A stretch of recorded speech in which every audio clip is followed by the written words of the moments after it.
Brandon burst through the front door at the sound of his children's terrified screams. The icy wind hit him like a wall, carrying the sting of fresh snowflakes against his face. Overnight, a storm had buried their Utah vacation home under nearly a foot of snow, and the world outside looked like a white wasteland. But in the middle of that stillness lay something that made Brandon's breath catch. Just beyond the porch, half buried in powder, a tiny gray kitten lay stiff and silent. Its whiskers were crusted with ice, paws curled in on themselves like brittle twigs. The children hovered close, wide-eyed, their voices trembling. "It's frozen!" one of them cried. Brandon dropped to his knees, his gloves brushing the fragile body. The kitten was hard as stone, skin cold enough to burn. He wanted to tell his kids it was too late. He wanted to believe it himself. And then, something, barely there. A faint quiver under the fur, so weak he thought he imagined it. His heart pounded. Was that a twitch? A pulse? Brandon leaned closer, snow whipping around him, daring to believe the impossible. Could this kitten still be alive? The children's cries drew the rest of the family onto the porch. Snow swirled around them in harsh gusts, stinging their cheeks and noses red. Brandon stayed crouched in the snow, cradling the frozen kitten in his gloved hands as the others gathered close. Their mother gasped when she saw it. "Oh no! Brandon, it's gone! Look at it! It's stiff as a board!" Her voice broke, her arms instinctively wrapping around the youngest child to shield him from the sight. But Brandon shook his head, clutching the tiny body tighter. Number I felt something, just for a second. A twitch. The mother's eyes filled with pity, not hope. "That must have been your imagination. It's cruel to let the kids think—" Before she could finish, one of the children shouted, "Please, Dad, don't give up on it." Another tugged at his coat sleeve, tears streaming down flushed cheeks. "Try, please. You always say, never quit." Brandon's jaw clenched.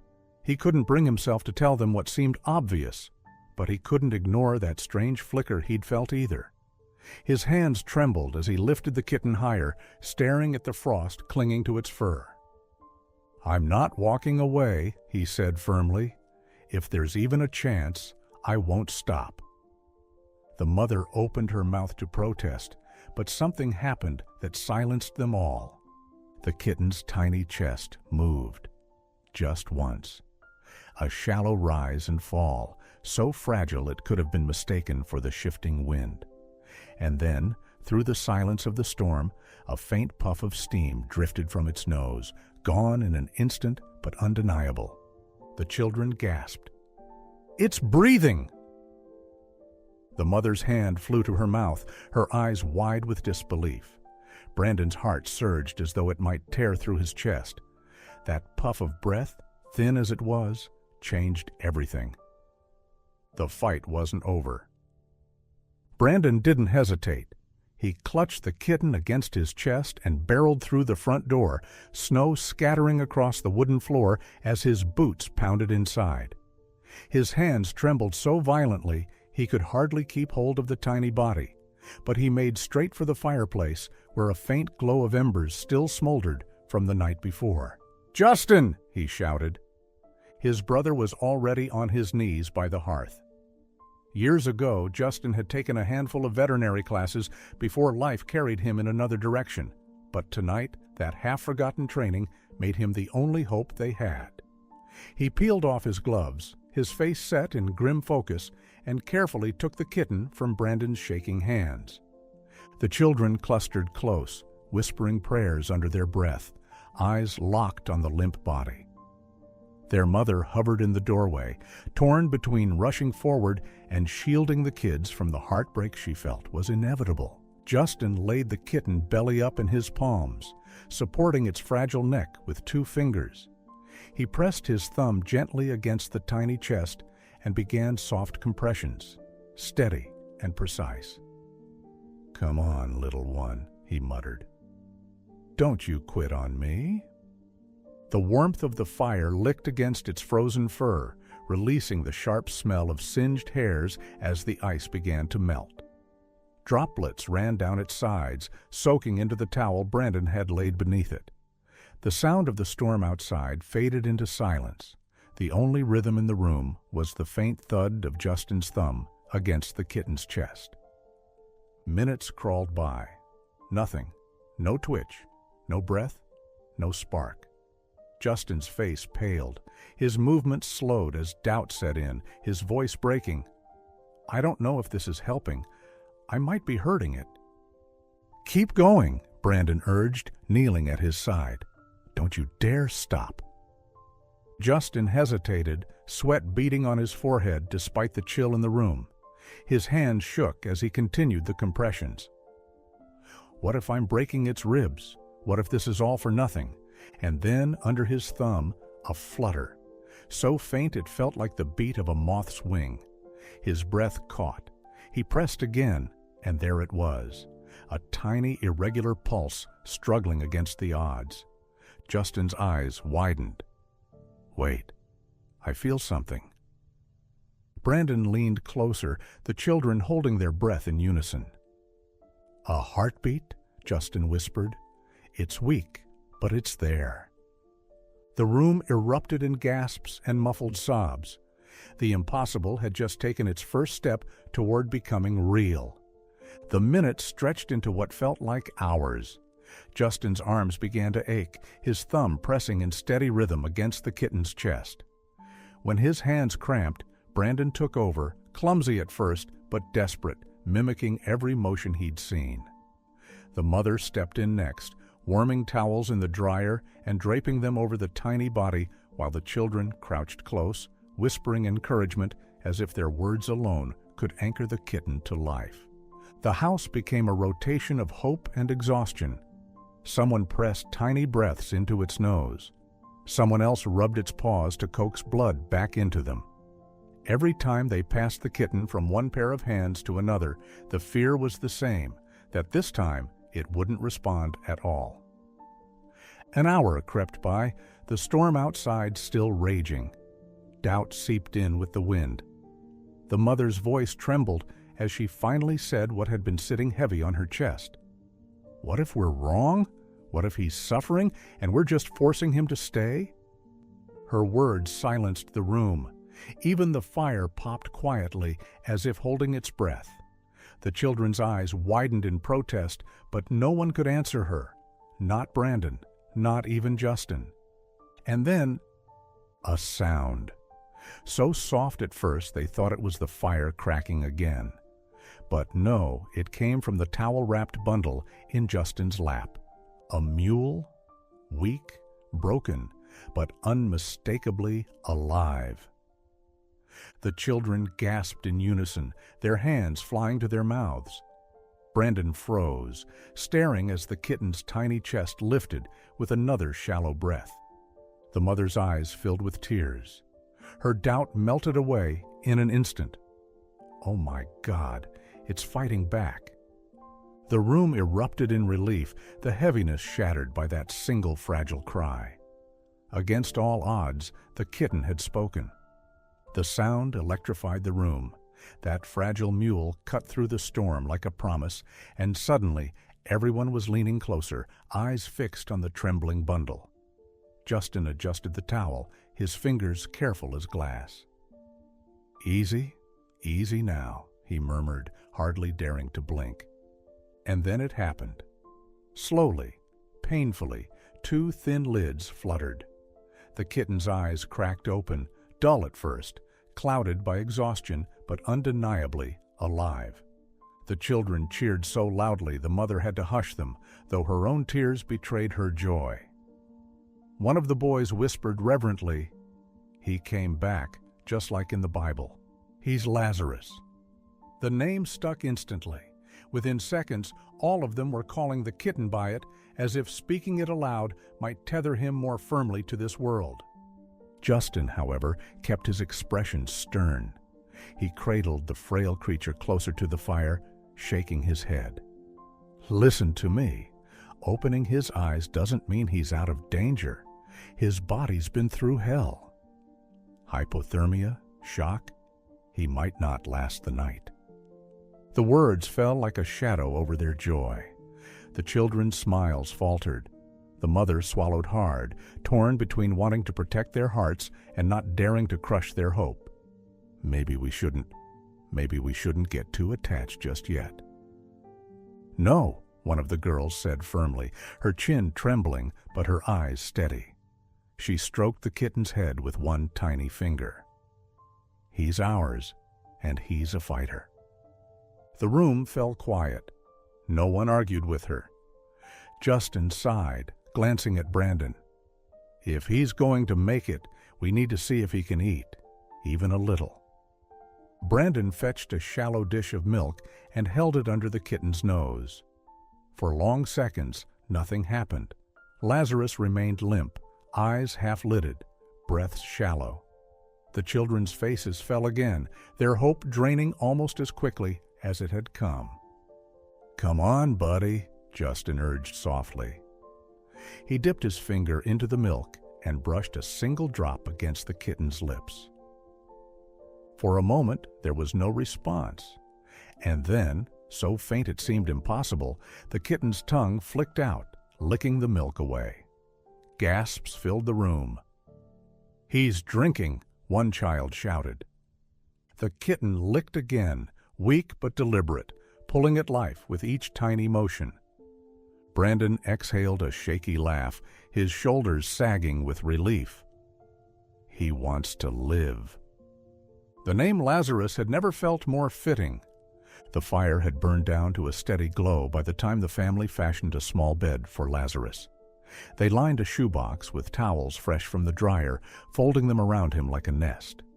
His body was still frail and trembling, but his eyes drifted open and closed as though fighting to stay with them. They set the box on a low table near the hearth where the warmth could reach him. The children took turns crouching beside it, whispering encouragement. "Stay strong, Lazarus. You can do it." As the night deepened, fatigue pressed down on them all.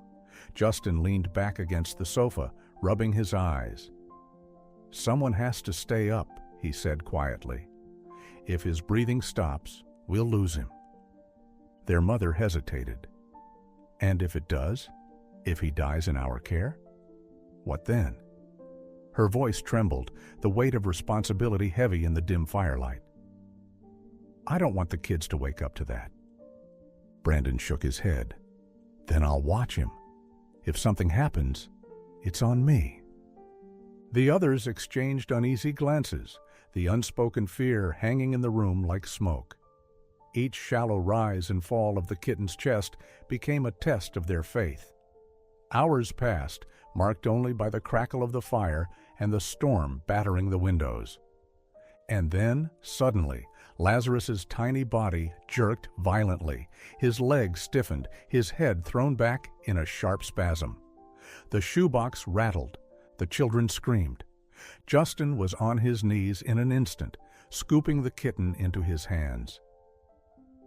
"He's convulsing." The mother clutched the youngest child to her chest, her eyes wide with panic.